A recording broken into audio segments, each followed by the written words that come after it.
El rey Segenjet.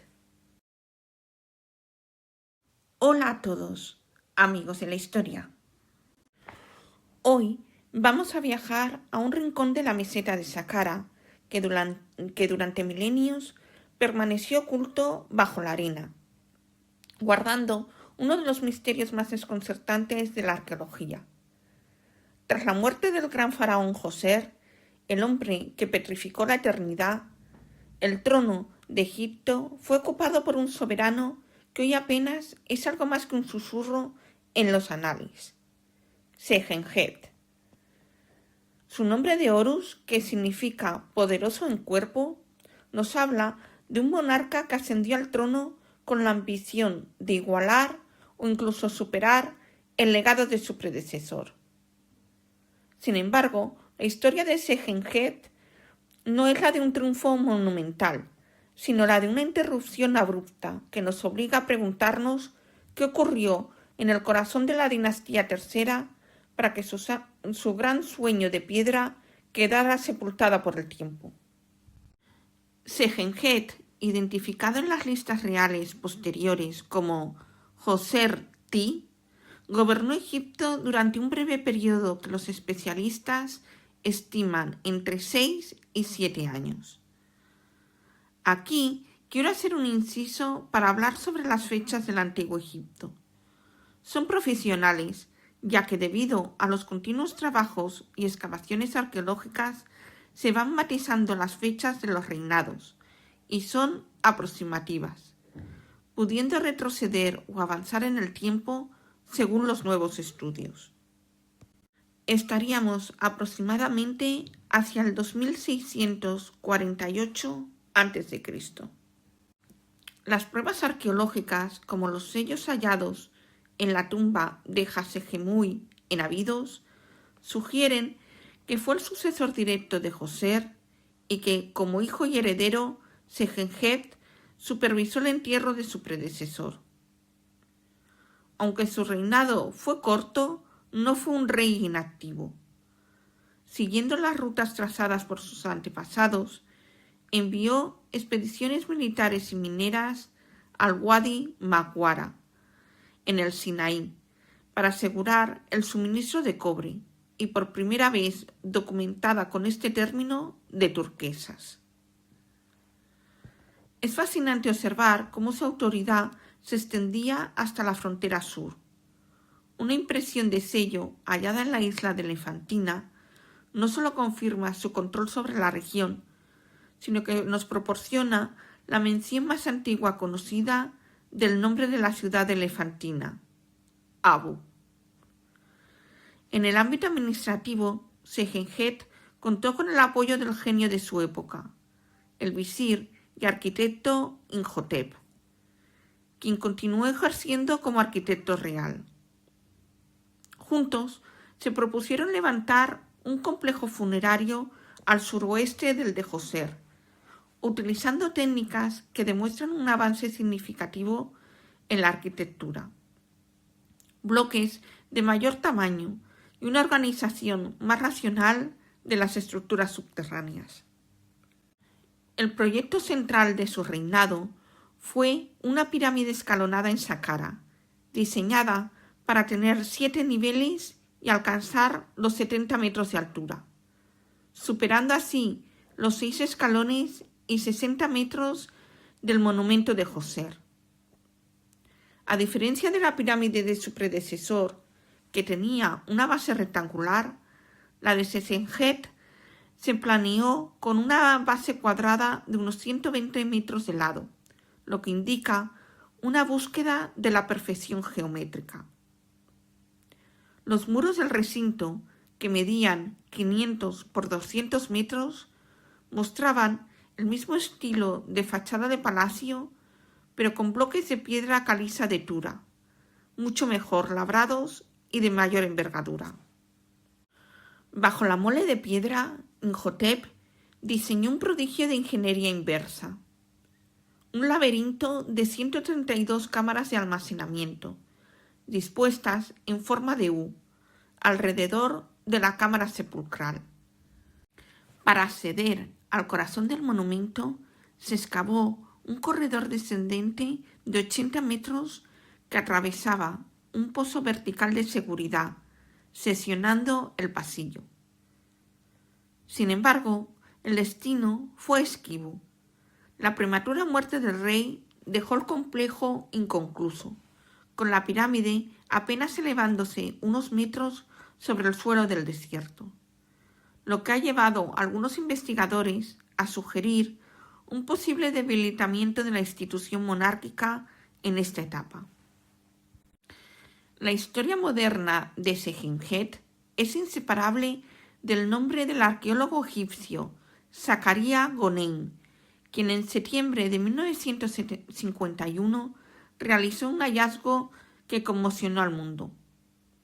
Tras meses de excavación, Goneim alcanzó la cámara funeraria subterránea, una estancia toscamente tallada en la roca madre, donde reposaba un objeto magnífico, un sarcófago de alabastro pulido tallado en una sola piedra que estaba todavía sellado. Sobre su tapa, un detalle conmovió a los presentes: los restos de un ramo de flores depositado hacía más de 4.000 años.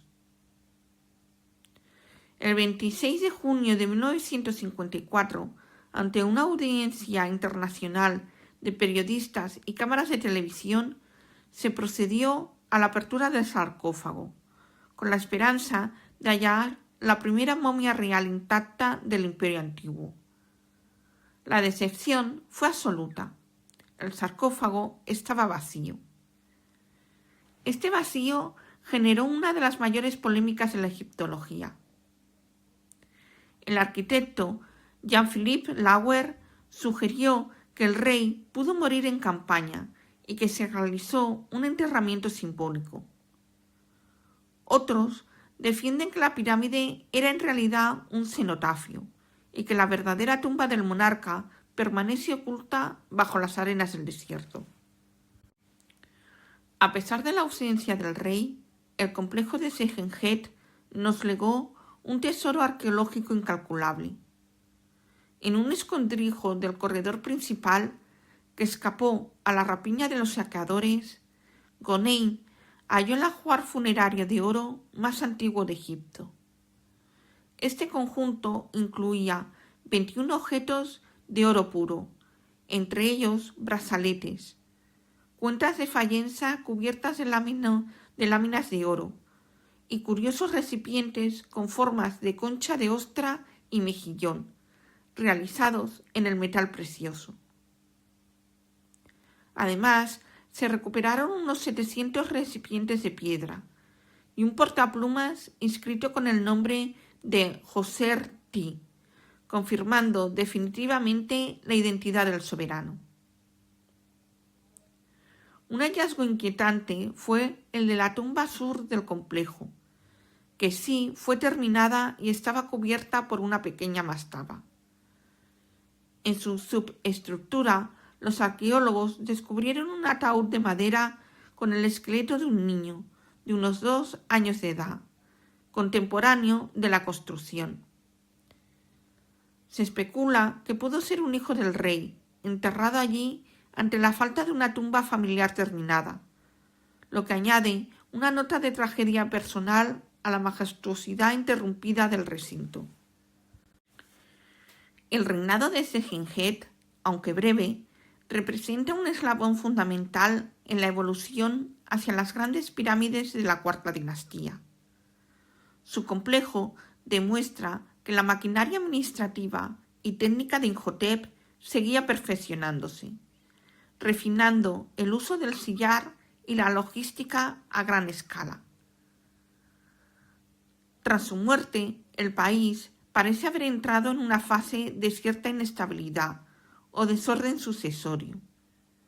El canon de Turín menciona las palabras Urgefa y Segés, que en realidad significa una laguna en el documento original, antes de dar paso al siguiente monarca. Posiblemente Java, quien intentaría construir su propia pirámide escalonada en Saguiyet el Arián, también dejándola inconclusa. En el laberinto cronológico que sigue a la muerte de Segenjet, nos encontramos con un periodo de sombras, donde los nombres de los reyes parecen desvanecerse en las arenas de Saqqara. Tras el breve reinado del poderoso Uncuerpo, las listas reales como el Canon de Turín o la lista de Abidos mencionan nombres como Serjes o Ujefa, pero hoy sabemos que estos no eran monarcas reales, sino términos técnicos empleados por los escribas del Reino Nuevo. La palabra Ujefa significa literalmente laguna o borrado, indicando que el nombre del sucesor en el documento original estaba dañado. Del mismo modo, Serjes parece ser otra notación para señalar un texto dañado. Estos reyes fantasma son en realidad el testimonio del mal estado de los archivos egipcios milenios después, aunque la tradición terminó asignándoles años de reinado ficticios para rellenar los huecos de la historia. Un posible sucesor de Segenjet es el enigma de Neca, un nombre que aparece en la lista de Saqqara como su sucesor directo. Aunque algunas listas sitúan a Neca al inicio de la dinastía tercera, antes de Djoser, las pruebas arqueológicas de el-Kab parecen demostrar que debió reinar mucho más tarde.